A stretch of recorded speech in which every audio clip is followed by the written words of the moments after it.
प्रकार के दृश्य दिखाई दे रहे हैं, जिस प्रकार की बातें हो रही हैं, जिस प्रकार की चीजें चल रही हैं, आपने देखा होगा इन सब के मुंह बंद है बांग्लादेश की घटना पर। कोई बोलना नहीं चाहता क्योंकि उन्हें भय है, अगर वो बोलेंगे तो उनके वोट बैंक खिसकते हुए दिखाई देंगे।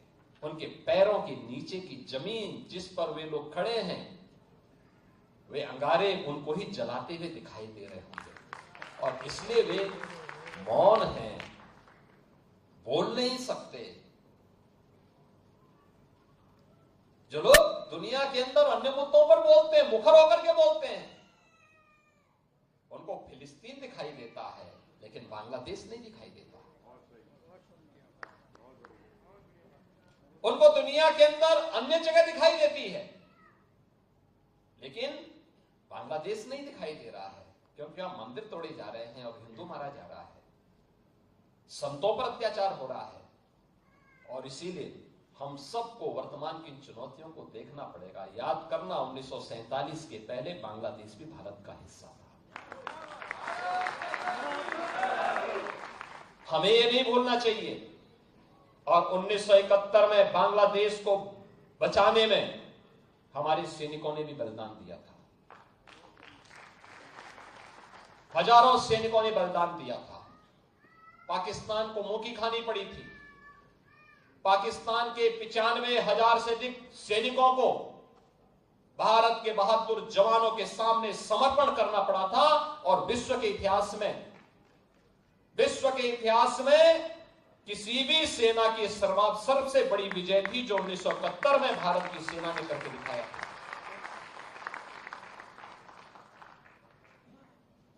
इसलिए हम सबको वर्तमान में अपने आप को उसके लिए तैयार करना होगा, देखना होगा कि देश रहना चाहिए, सनातन धर्म हर हाल में रहना चाहिए, हमारी विरासत का हर हाल में संरक्षण होना चाहिए। और उसी विरासत के संरक्षण की दिशा से ये विकास के कार्य उसके साथ जोड़े जा रहे हैं, उसको आगे बढ़ाने का काम हो रहा है। यह हमारा सौभाग्य है कि जब हम यहां की बात करते हैं, पूरी दुनिया के अंदर इस भूमि के प्रति लोगों के मन में अथाह आकर्षण है और लोग इस बात के प्रति उत्सुक रहते हैं। सचमुच प्रधानमंत्री जी जब बात विकास और विरासत की करते हैं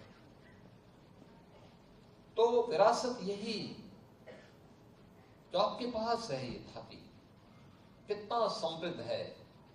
मैं भी सुन रहा था चौधरी लक्ष्मी नारायण जी से, यहां के माननीय जनप्रतिनिधियों से, और मुझे प्रसन्नता है कि यहाँ के पूज्य संतों के साथ ब्रज तीर्थ विकास परिषद ने और यहाँ के जनप्रतिनिधियों ने इस बात का उल्लेख किया है कि भगवान श्री कृष्ण का 5251वां जन्मोत्सव का ये आयोजन इस बार इस भूमि में इस आयोजन के साथ हम जोड़ने जा रहे हैं। आप सोचो, दुनिया के अंदर कोई देश ऐसा है, कोई मत मजहब संप्रदाय ऐसा है जो ये कह सकता हो कि उनकी उत्पत्ति भी इतनी पुरानी हुई हो? किसी के पास इतिहास नहीं, किसी के पास नहीं है। बहुत कहेगा, कोई 1400 साल का कहेगा, कोई 2000 वर्ष का कहेगा, कोई 2700 का कहेगा, कोई 3000 वर्ष का कहेगा। 3000 वर्ष पुराना दुनिया के अंदर कोई सेक्ट, कोई संप्रदाय, कोई मत और मजहब अपने आप को उससे पुराना नहीं बता सकता। उससे पहले क्या था कुछ भी पता नहीं था। और इसीलिए हम कहते हैं इस धरती का और खासतौर पर भारत का एक ही धर्म है, वो सनातन धर्म है। यही भारत का राष्ट्रीय धर्म है। क्योंकि ये तो द्वापर की बात है। द्वापर के तत्काल बाद तो कलयुग आ गया। द्वापर के अंत में एक लंबे समय तक प्रभु की लीला का एहसास इस देशवासियों को प्राप्त हुआ था। उसकी कृपा दृष्टि इस देश पर पड़ी थी, सनातन धर्मावलंबियों पर पड़ी थी। पूरी दुनिया में केवल सनातन ही सनातन धर्मावलंबी थे। और वहां से यात्रा प्रारंभ होती है। कलयुग में हम इतने वर्ष आगे बढ़ चुके हैं। याद करिए, उससे पहले त्रेता रहा होगा, उससे पहले सतयुग रहा होगा। एक लंबा इतिहास, एक लंबी थाती विरासत हमारे पास, जिसको हमारे पूज्य संतों ने, इनकी विरासत ने संभाल करके रखा है। और आज भी अपने धार्मिक आयोजनों के माध्यम से, इस प्रकार के आयोजनों के माध्यम से, इस विरासत के संरक्षण के लिए, कथा वार्ता के माध्यम से, भोजपत्रों के माध्यम से, पांडुलिपियों के माध्यम से, गुरु शिष्य की परंपरा के माध्यम से उसके संरक्षण का काम